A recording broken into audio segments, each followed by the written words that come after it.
Do you want to know everything about going to USJ? Have you ever been there before? How to get tickets, what to do, what not to do, how to save time, how to waste time. Let me tell you everything about that on episode 118 of the Teacher Emilio podcast. Thank you so much for joining me, guys. Let me first tell you one quick thing. As you can see, I am not in USJ, and that is because when you are there, you cannot have I brought with me a selfie stick, and one of the rules, and this is just to start the episode with, that is you cannot have any type of selfie sticks, gimbals, anything that you hold, right, then cannot be used. So if you've got your phone, your camera, and you're planning to come and take some photos and videos, initially my plan was to do this, to record the episode like I'm doing right now. Then unfortunately you cannot do it. And I guess the very first tip is, that's one of the rules. I don't recommend you break it, because you don't want to be that foreigner in Japan who's breaking the rules and basically could get in trouble unnecessarily. It's not like you're gonna get a fine or you're gonna be kicked out of the park, but what may happen is that you are going to be just basically wasting time. They're going to call you out for it, and then what you'll have to do is to basically go to close to the entrance somewhere and put your selfie stick in one of these lockers, right? So I just wouldn't do it because of that. So that's probably one quick thing to tell you. Another thing I should tell you is that if you're watching this, I'm already back in Australia, so I just came for a short trip. I wanted to record this episode while I'm in Japan because, well, look at this. The scenery is just incredible, and I thought it would be like a nice background. Plus, I am here. Why not? Let's film it in Japan while everything that I'm about to tell you is fresh. So I hope you enjoyed this episode. I highly recommend, if you're listening on Spotify, please come into YouTube, because I'll be putting a few clips and things about the trip. So probably that's going to be a bit more interesting than just audio. But if you love Spotify, then no worries. I'll just get you to continue enjoying the episode on Spotify. All right, let's go. Okay, so first things first, you need to get your tickets to enter USJ, right? Universal Studios Japan. So I would highly recommend you check out a website called klook.com. This video is not sponsored by anyone. I will be telling you about different things, how to get tickets or where. However, this is not sponsored by anyone, so I'm not making any money from this. The only sponsor of this episode is you and me. Basically, me reminding you that I'm a teacher, that I help students with IELTS and PTE, and that I also do translations. And you, because you can listen to me and then go, hey, I know someone, or I need a translation or anything. If that's the case, just get in touch. I've left my email in the description. Now let's continue. So you need to get your tickets. A friend who lives in the US told me about a website called klook.com. I got my tickets there, and I would recommend you get them there too. It is a rather simple process. You just Google USJ ticket general admission Klook, or just head over to klook.com, and then when you get to klook.com, you get your general admission ticket. A lot of you guys probably watching, I hope you want to go to the Super Nintendo World area in Japan, and because it is probably arguably the best thing about USJ, if you are a Nintendo fan, of course. Maybe if you're not a Nintendo fan, but that's okay, and you can skip it.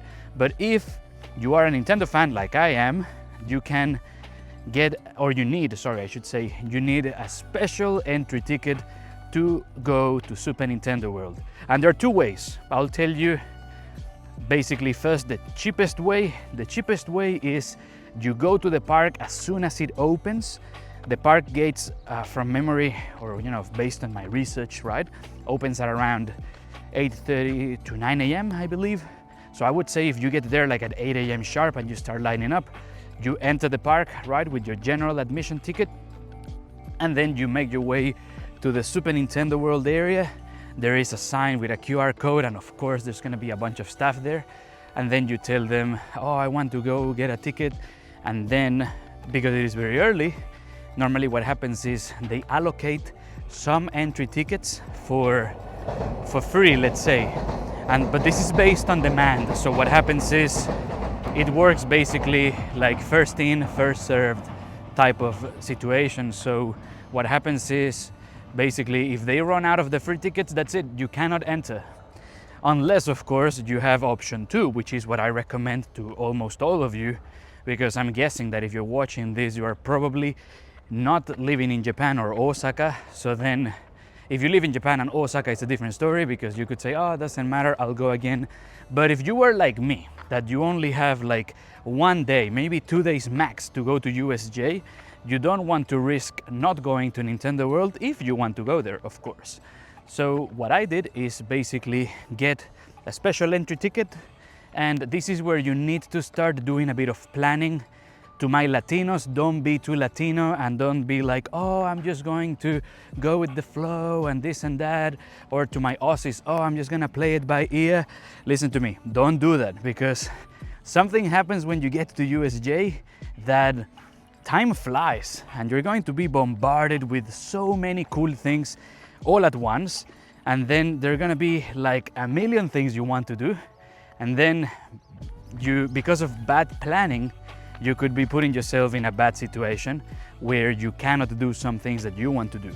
So this is where I would recommend, look at the site map, check out what rides you want to do, or like the rides that you're interested in doing, or going for, let's say. Because the thing is that the ticket to enter Super Nintendo World also gives you access to other rides. So for example, when I went this time, there were, there are like a lot of rides where you can use that entry fast pass ticket. So for example, there was one for Doraemon. In case you don't know Doraemon, it is a really cute blue robot. And then there was one for Conan as well. There is the famous back ride, the roller coaster. And the list goes on and on. There is one for, what was it called? For Jurassic Park. There is one for Jaws. And basically all the major rides, or most of them, are going to be there. So what I would recommend you do is check the entry time, because you have an entry time for Nintendo World and you have a timed entrance to, or like a gap, let's say from 1 to 2 p.m. you can go to this ride. From 2:30 to 3:30 you can go to this other ride, and so on. So you can organize yourself and go, okay, I'm gonna use my fast pass first on this one, then on this one, etc. I'll have a mini lunch break or whatever. There is a lot you can plan. Now, many things you need to know about Nintendo World is that once you enter, you cannot go back and then come in again. So I would recommend plan your stay strategically. On average, I guess, it's hard to put a number, because every person is different, but I would say that for most people about 2 hours would be a minimum, especially considering that there may be rides that are not in the fast pass. For example, when I got this Nintendo ticket entrance, there was a new area of Donkey Kong, which was really cool, but there was a new ride, and 2 new rides, and I think one of them was not available in the fast pass. When I got there, the queue was like an hour and a half, and this is on a Thursday, like super quiet, regular day. So part of me is like, okay, I cannot wait an hour and a half to line up. So it's something you have to consider. I would say minimum 2 hours, including maybe some food that you get, maybe buying things in Nintendo World. But I'll tell you a bit more about it in another part of the episode. I'll leave that for later on, but it's just plan ahead where you want to go. That's what I'm trying to say. Obviously, check with your mates. If you're going on your own, have a quick look and have a bit of a guess at what you want to do, and then go for it. Okay, so let's say you get your tickets, and then of course you have your travel arrangements here in Japan, etc. That's all done and dusted. So Universal Studios is located in Osaka, and there is a train station to go there. That is probably the easiest way to go. If you are staying somewhere around Osaka Umeda or Shin Osaka or Nanba area, those are probably like where most tourists, or where most of us will stay, I would say. And that's like the CBD of Osaka, basically. And then once you're there, right, it's gonna be about, I would say, 20 to 30 minutes by train. which is quite good, especially in the morning, because then you can go there really early. Now, if it doesn't matter if you speak or not Japanese, because this is something that obviously Osaka is well known for. So as soon as you go to any train station, you can just go to the ticket information center and basically just ask, you know, in English or Japanese, sorry, Universal Studios, how do I go there, or whatever, just ask. And they will tell you, even if they don't speak even if they don't speak English, because they know. There are even some signs in some of these big stations so that you have a good idea. Or if you speak Japanese, or maybe you are studying Japanese and you want to practice, you can just say, sumimasen, Universal Studios ikitai n desu kedo, and then they will tell you, right? Or something like that. You don't need to say exactly that, but that's one way to ask. And then you go to Universal Studios. And another thing to tell you is that as soon as you get off the Universal City train station, there is probably going to be a lot of people, right? And what you will notice is that the train station, as soon as you leave, you turn left and boom, you start getting bombarded. You see like all these cool restaurants. And if you have been to the to the Universal Studios in Orlando, some of the shops are very similar. And if you're from America, it's like boom, crazy. It feels like you are momentarily in the US. So as soon as you start seeing that, that's when you get bombarded with all the excitement. You are hyped up. It is so cool, right? You're with friends or family. Maybe you're by yourself, like I went by myself on this trip, and it's just unreal, right? What I would recommend is before you enter, because you cannot bring, if you've got a backpack like me, they're gonna check it like you are at the airport. So, you know, I guess people have been putting food in and whatnot. So I would say don't risk it, avoid any funny moments, and just go to a conveni.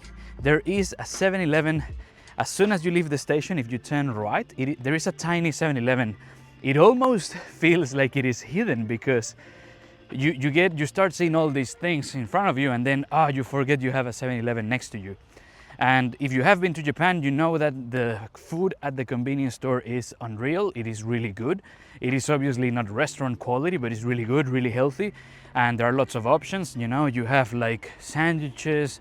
You have also got onigiris, rice bowls. There are also like mini bento boxes. There are salads, curry, mini soups as well. If you don't like any of what I've said, they also have like a mini bakery section where they've got like some croissants, some different types of breads. For example, this time I had a melon pan, like a melon bread, and also a coffee, of course, and like a mini protein shake. So the options are, you've got a lot of options. They also have, of course, snacks, but you cannot bring them in. So I would say just get a few things. I don't know, you could spend anywhere between 500 to 1,000 yen for like a few, snacks, or for a rather big breakfast. So you have a big breakfast before you go to the park. If you're staying in a hotel and the hotel offers breakfast, I don't recommend you have breakfast at your hotel, simply because it's maybe not that different, and you could just go to a conveni or go to any shop and basically get something more Japanese, right? Something new for you. So get your breakfast, then you make your way to the gates. There's probably gonna be a fair amount of people. You can have your tickets on your phone. You will get your tickets by email, so I guess one option is you can print them.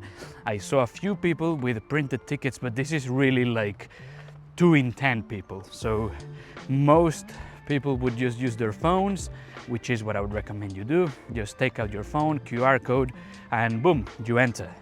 Before you enter though, there's gonna be the big Universal Studios like globe. Make sure you get your photo there, and then make your way in. When you enter, you're going to see a bunch of shops. This is where things can get tricky, in the sense that, look, a part of me thinks if you go early in the morning, there's not going to be that many people in the shops, especially the ones at the entrance.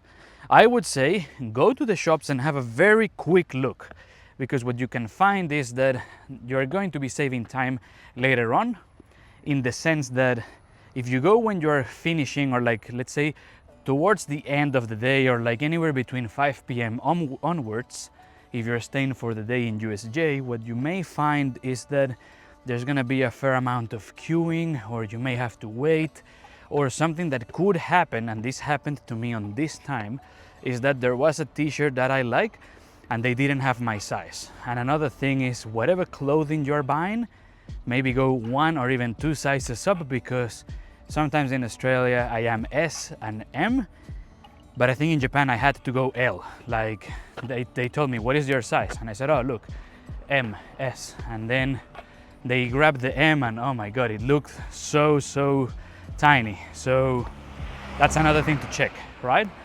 But again, that's optional. One other thing though is that there are different items in different shops. So it doesn't hurt to really quickly go to a shop. You will find that there are certain things that you find in one shop that you may not find in another one. So it is really worth having a quick look, especially if you are like a Nintendo fan, or I mean, if you like any of the things that are there. And yeah, I would just say get a few souvenirs. When I went there for the first time, I was on a bit of a budget, but even if you go or you don't on a budget, get a few cool souvenirs, because that is going to make the whole experience a lot more memorable. And talking about making it memorable, another thing you can do is try like a hybrid approach, which is what I did this time, where I basically got some food before going to the park, and then I also got some food in the park, but not a lot of food. You can have all your meals there and go crazy. That's, you know, that obviously will depend on you. But what you'll find is that you could also do what I did and get maybe like a few snacks and things like that. It was really cool because I had a Mario themed float, which is basically like strawberry soda with some vanilla ice cream that was really good. And there was like a spongy cake from Luigi, which was really nice. And again, it's like a nice memory. So yeah, you're gonna be getting lots of options. So there is food from Mario, Luigi, Peach. There is also from Toad and other characters as well. So there are a bunch of options. So my advice is just spoil yourself a bit and get some of those things, because I mean, who knows when you're gonna go again, right? But obviously you need to be careful, because if that's the case, then you know, you just tap, and then you go crazy when when you check how much you have spent. So this is like once you enter. We already talked about how if you're using one of those timed tickets, you will know which ride you can go to. We already talked about the Nintendo World. Now let me tell you one little tip. This is like a mini thing I was trying. I was testing this, and unfortunately it didn't work as I planned. But I want to tell you all. I was talking to a friend who's Japanese, and he was telling me, oh, maybe if you go to USJ, then you could, if you go by yourself, you're gonna see lots of rides, because you're going to be, you know, going as a single rider. And that didn't work as expected in some rides, or some cool rides that I wanted to go to. Like for example, the roller coaster, there is a huge roller coaster there. That roller coaster, it was the same. Like for example, regular line was, I don't know, 70 minutes, and then single ticket was like 65 minutes, and sometimes even the same. Other times what can happen is, and this is why it's always good to ask, there are some rides, like for example in Harry Potter, where they don't even say, I mean, you cannot see anywhere that says, oh, what is it called, that you cannot see, it says single rider. So it's always good to ask.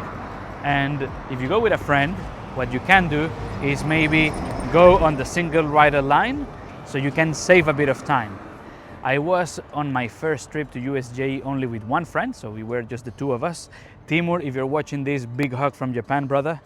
And basically that is something we didn't do actually. So looking back, this could save you a bit of time if you go with maybe like 1 or 2 friends. Obviously, if you're a bigger group, then it's a bit different though, but well, that's, you know, going to depend.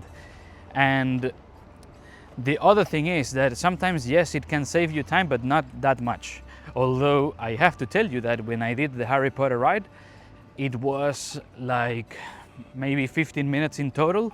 and then the waiting line was like an hour. So yeah, you can save a lot of time at times.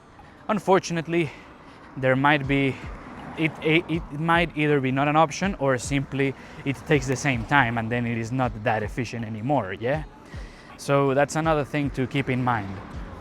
Then another thing to tell you though is there are some rides that are going to be, well, obviously you're in Japan, everything is in Japanese, but they're going to be most of the rides will have subtitles, but not a lot of them, especially if there is like a performance or some type of a show. That most likely is all going to be in Japanese. If you go with a Japanese friend, no worries. If you don't speak Japanese, it's going to be, I mean, it's not like a deal breaker, but it will be like, maybe not that nice because you don't get the full experience. And if you're studying Japanese, it's a perfect opportunity to push yourself and get a bit of listening practice. Now, we talk a bit about the food, we talk about how to go there, we talked about getting the tickets. Oh, I didn't tell you the prices. So I think for the entrance, for the general ticket, I paid somewhere around 120 Australian dollars. Don't quote me on this, check the links that I've put below. And I remember that the, what was it called? The Nintendo World entrance ticket was about 150 to 160. So yeah, let's round it up to like 280 to 300 Australian dollars, which of course is not cheap, but hey, it is again an amazing experience. So I'd highly recommend you go, right? In terms of pricing inside the park, I already mentioned some of the snacks. I think like for example, the Mario drink and the Luigi cake, it was somewhere about maybe, let's say, $12 to $15 for the two. Well, no, maybe, well, yeah, like let's say around $12. And obviously, like if you go like for a proper meal, I didn't have a proper meal this time. I guess, yeah, you could expect similar, you know, as I'm telling you, it sounds a bit like Melbourne prices, like 20, maybe let's say maximum $30 for a meal. But again, it's gonna be all with like really cool designs and things. So again, adding up to the experience. Now that we covered all these things, let me tell you briefly a summary of the park. Let's go. Okay, so you get to the park gates, you enter. We know that right before the gates we have the Universal Studios globe. Then you proceed to go in. There's gonna be a bunch of shops on your left and on your right, but the first turn you can take is to the left, where you're going to have a few rides. So there is one kids ride, like a big studio. Then I remember there was the Doraemon ride, and then if you keep going all the way, so you turn left and you keep going as far as you can, all the way till the end, you will get to the Hollywood area, I believe it's called, where this time there was a Conan ride. Every time these things change, so maybe some of the rides I'm referring to may change a bit, but maybe not much the area. So as I said, you enter and then you pass some of the shops, you turn left, go all the way to the end, and then you get to the Conan ride. Or maybe this could be because the ride that is for Detective Conan is on like a mini theater. Maybe this area changes every so often. So once you're there, you can start heading up, because you basically reached one full side of the park. Then it's like you start going up. As you go up, you get to San Francisco. San Francisco is a cool part because sometimes they do street performances. There are like some type of shops. I think it's a cool place to take some photos, and it's also like a bit maybe old school, I would say. And when you are there, you can also get like a coffee. I remember getting a coffee in that area, and it was quite good. And that's mainly about it in the San Francisco area, at least this time. Maybe when you go, there might be more things. And as you finish left, you start going up, you get to San Francisco. This is more like, let's say, on the relaxing side of things, not many rides. But then there is like a lake on the center, so that could be a good place to rest, to get some photos. If you keep going up, you eventually get to the Minion World, and that's perfect if you have kids or if you love Minions, and there are a few rides there. But then after you pass the minions, you basically are like, let's say up here. So then you start bordering, and as you start coming to this side, then we've got the Jurassic Park area.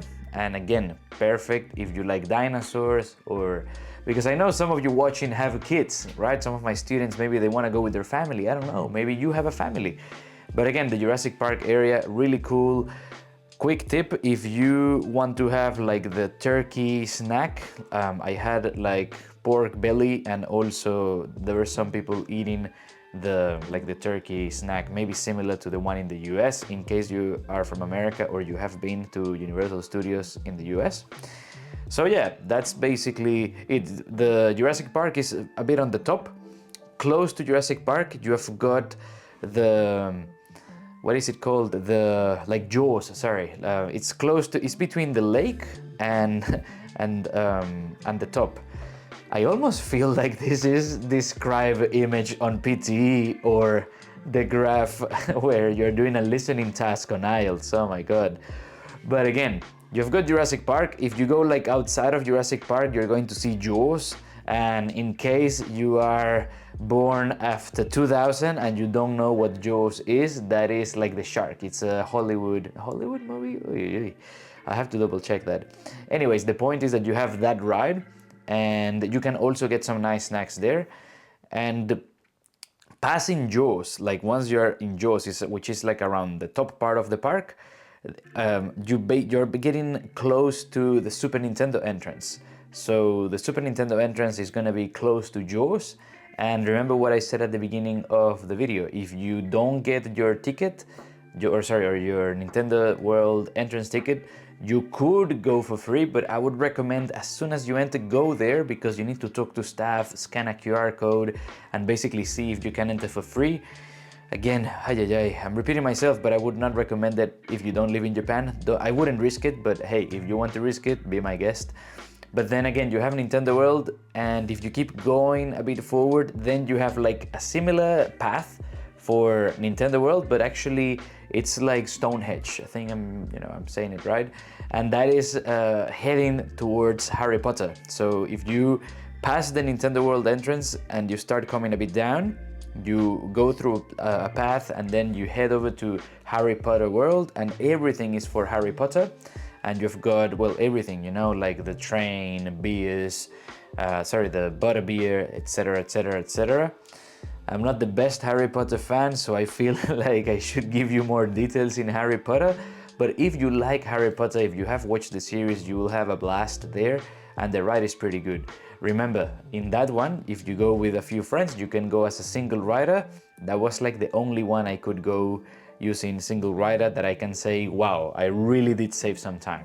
With other ones, yes, but not that much. So that's Harry Potter World. But then if you start going back, then you have like an area that is mainly for kids. And I stayed there for such a short time that it's hard to tell you exactly. I remember there were like some Hello Kitty cafes. I think this is more, maybe not Dr. Seuss, but it's like, again, more like more for children, I would say. And then after that, you've got Hollywood, or like the Hollywood, the ride, the roller coaster. I think I said Hollywood before. Anyways, you have like the big roller coaster area, and actually in that part, that's where I got my Mario and Luigi really nice snacks. So that's a bit of a tip. If you're a Nintendo fan, you can get some of those snacks, some of those, drinks, etc., sweets, and you don't need to wait until you enter Nintendo World to actually get to see them or to have some of them, right? Which is good news for us. Then you have the Hollywood, the ride, and then as you're in the Hollywood ride, like the roller coaster, which you can go forwards and backwards, then if you start making your way back, you're heading back to the shops that I mentioned at the entrance. So that's in like a few minutes, a summary of USJ. So you could basically like go in and go all the way around. I would say check the map, check the rides you want to take, and remember, when you're doing the ticket that I mentioned for Nintendo World, a lot of the tickets include a fast pass, or not so much a fast pass, but it tells you the time when you can go to certain rides. So then you have to be a little bit organized, okay? And again, that will just save you time, and you're going to enjoy your whole time, again, time in USJ. The other thing that I have to tell you that I cannot forget is that check carefully where are the toilets, because I don't know, for some reason it was a bit hard to find some of the toilets, or maybe it's just the excitement that when I was there that I completely, you know, it was a bit of a challenge finding toilets. But I mean, there's usually a toilet on each area of the park, so it shouldn't be too bad. But what you can do is just go around and you say, oh, sorry, toilet. By the way, close to the toilets, you will see, obviously, you are in Japan. Yes, you're going to see vending machines. The vending machines are going to be a little bit more expensive. So if you love vending machines in your time in Japan, you will get a bit surprised, because, for example, I don't know, usually maybe some water is going to be like 150 yen. In Universal Studios is going to be 400 yen. So it's, again, obviously a bit more expensive, but again, you're in the park, so it's expected that everything is a little bit more expensive. If you're gonna buy water in a vending machine, do yourself a favor and get one of the Mario, or get something from anything that you like. Just pay a bit more and get something nice and memorable from anything that you like. But putting that on the side, another thing that you can do, which I didn't do, was that you can bring a, what is it called? You can bring a water bottle. Sometimes you can even bring a plastic water bottle. But again, it's just like when you're going to the airport, you just have to empty it on your way in. You show the staff that it is empty, and then you are good to go. And there are going to be water stations. There are not too many places where you can actually refill the water, but that is not like a deal breaker, because I mean, it is free. As we're getting close to the end of the episode, a few more things that I have to tell you, and it is like little details that make the experience amazing. And it has to be going to Nintendo World. Just to give you one example, like something crazy, is that make sure you say that you get a souvenir, something that is, you know, meaningful for you.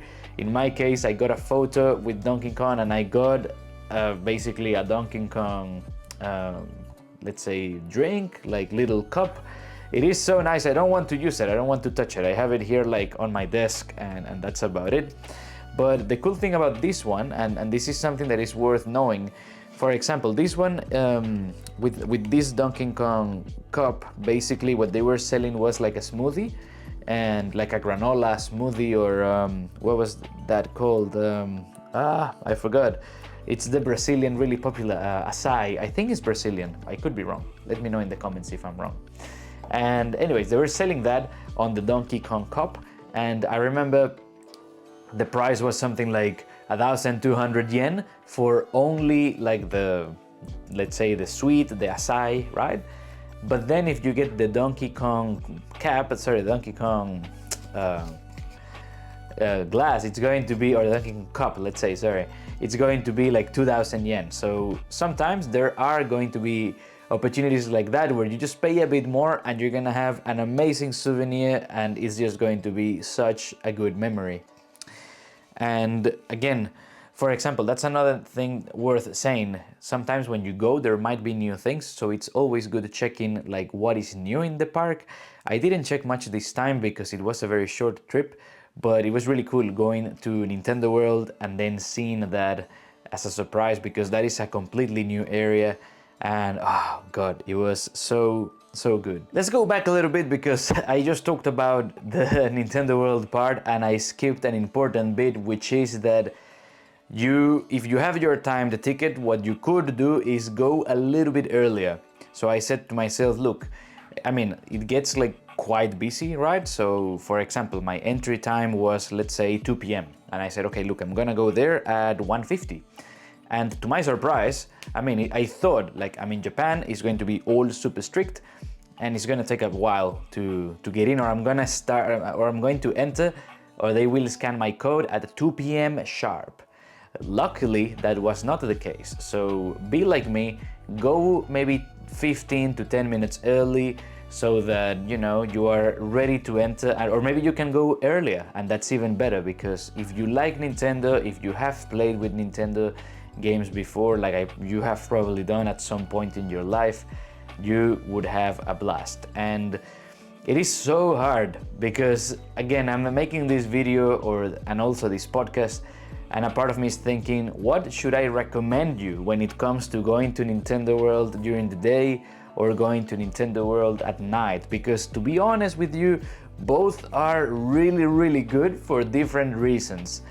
For example, when you go at night, it is amazing just because of the lights, and I haven't got footage to show you, but the lights and just like the atmosphere at night, it's really cool because I think it's also like super bright and very, let's say, you know, very rich colors. It is just amazing. I guess it could also be good because maybe you can have dinner, and I know that they have, like, for example, like a curry and different foods that have like the shape of Mario, Toad, a bunch of characters from Nintendo. So I feel like having like dinner there could be quite good, or maybe having like a late snack, but also the fact that it is nighttime, that would be really good. One mini problem, I guess, could be that when you go at nighttime, because of the lights, it may be great for you to take photos, but maybe when you're getting photos of you, it may not be that good, maybe, but I guess the same could be said during the day, right? I mean, I'm not a photographer or anything, but I tell you this because I saw a bunch of people with their cameras playing around, or at nighttime, certain parts maybe they're a bit darker, so maybe you need to have like someone using a flash to take a photo of you to put on Instagram and whatnot, but all in all, like, both are really good. Maybe I would say aim for like 4 to 5 p.m. because I'm doing this episode and I think I should, you know, say a time. I'm gonna say anywhere between 4 to 5 p.m. is good because it's not like super early, which there's nothing wrong with going early, but maybe if you go around 5 p.m. and you have like a set entry time for one of the rides or for a few rides, that's even better because then you have like a bit of daytime and also a bit of nighttime. And you could be lucky because there might be things like what I did where I went into the Donkey Kong area, which is new, and I saw Donkey Kong, which I think is maybe a pro of going early. Maybe if you go early, you could get to see some of those things, or maybe like a performance, or I think like I saw, well, not I think, Mario was there as well, and that was really cool. It was funny because Mario was with a lot of kids, and a part of me is like, oh, I wanna say hi, but also I don't have that much time. I wanted to get some souvenirs and look at the shops and this and that. So it was, I mean, really good, but also like a bit tight for time in my case this time. So I would highly recommend take your time in Nintendo World, don't rush yourself and just enjoy. There is so much to do. When you first enter, just to tell you a bit of how it's going to be, because I basically mentioned everything of the park except that, when you get your QR code scanned, just like with Harry Potter, you're gonna go through a path and then you'll see like those pipes in Mario, and then basically, look, Mario's there at the back, and then you're gonna see one of these pipes. You can get an amazing photo that says Super Nintendo World. You then enter, you go through that pipe, and then boom, it's just, again, really cool. You also go through a castle, I think it's Peach's castle, because you see Princess Peach and all these other characters. And then as soon as you enter, boom, you have everything there in front of you, and a bunch of rides at the front, a lot of things happening at the top. It is just amazing. All I can say to you is just go to Nintendo World, especially if you like Nintendo, and just look around. It is just unreal. And again, it feels like maybe a Disney for a Nintendo fan. I guess the same could be said with Harry Potter or with other parts of the park. But again, extremely good when it comes to Nintendo World. And also, double, triple check, do a bit more of your homework when it comes to checking your tickets, because I told you there was a new area and I didn't know about this. There was an area for Donkey Kong, or DK, like Japanese people call him DK. And there was another ride that was not in my list, in my ticket, right? So I remember going there and I thought, oh, perfect, I'm gonna check it out. And when I look at the time, wait line 120 minutes on a regular day. So imagine if it is busy, it's gonna be easily more than 2 hours. or maybe that could be even the, you know, the minimum time, which is not good, right? So that's, I guess, another problem. You go to Nintendo World and then you want to do all these things, maybe try some food, take some photos, do this, do that.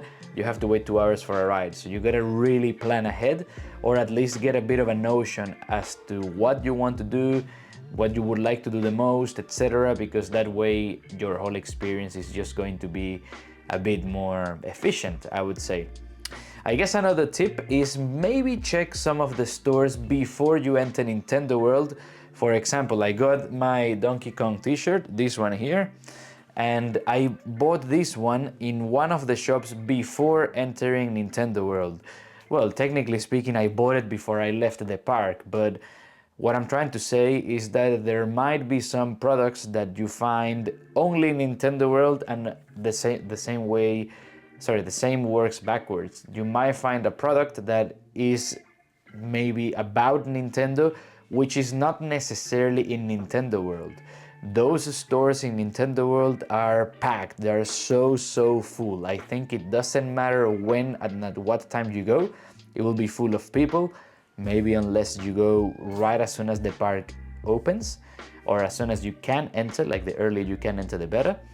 And with this, what I'm trying to say is maybe it would be worth checking a few stores, get a feel of what you can buy or what it's there. Maybe you can even take some photos. I remember asking staff, like, can I take a photo? And because I was with the phone, they're like, yes, you can, but you cannot take video. So maybe you can even take some photos, look at what they've got, and then when you enter Nintendo World, you can compare. Because you're gonna see so many things. Maybe you're going to get lost in the sense that, you don't remember things and whatnot.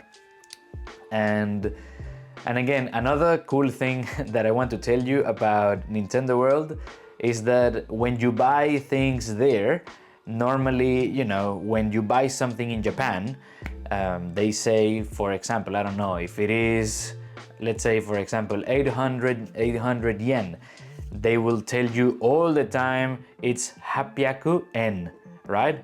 En is yen, but when you are in Nintendo World, they don't say hapyaku en, they don't tell you 800 yen, they tell you hapyaku coin. And that is such a cool little detail. and again, if you are watching this and you haven't been, or even if you have been, pay close attention when you buy things, because it is like a little detail that it's, again, pretty cool, especially if you have played Nintendo, because, you know, in the Mario games you always use coins. In Mario Party you use coins, in Mario Kart you use coins. So again, whenever you buy anything in Nintendo World, they will tell you something in Japanese and then coin, which is, again, pretty cool. It's like, again, Japan is really good at doing those little details that maybe you never think about, but when they tell you or when you notice those things, you're like, wow, that's just amazing. It makes the experience even better. So, you know, to wrap up, I would say make sure you check and you get your tickets with time. Get your Nintendo World ticket, go as early as possible, get together with your friends and decide what you would like to do the most. Make sure that if you go with friends that you all get the same fast pass, that you all get the same Nintendo World entrance and you get the similar rides, because then it's going to be very inefficient, you know, like you go to some rides, your friend goes to another one, and then what's the point? So decide with your friends where you want to go, look at the map, don't be like me, because you could be a bit, you know, you're gonna end up walking a lot more than maybe what you have to. So check the map, remember you can bring a water bottle, go to that conveni if you want to save a bit of money, and if you are on a tight budget, maybe, you know, I don't want to say be careful, obviously be mindful, right? Don't spend everything in USJ, of course, but I think that you are going to see things, and when you have them with you, like, say for example, I will not be thinking, oh, this cost me 2,000 yen, which is close to, let me round it up and say like $22, $23.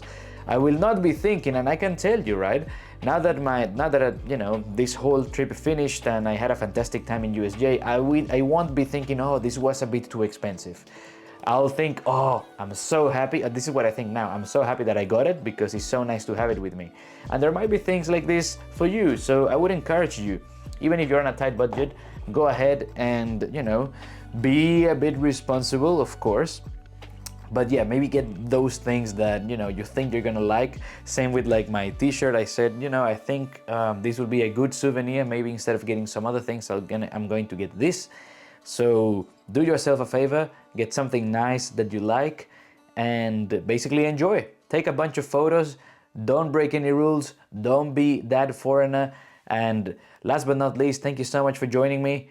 Next episode, I will tell you about another cool adventure in Japan, which was a dream come true, a bucket list item. Big thank you for your support. Let me know in the comments what you think. If you were on YouTube, big thank you. Remember that if you subscribe, if you like the video, you can share it.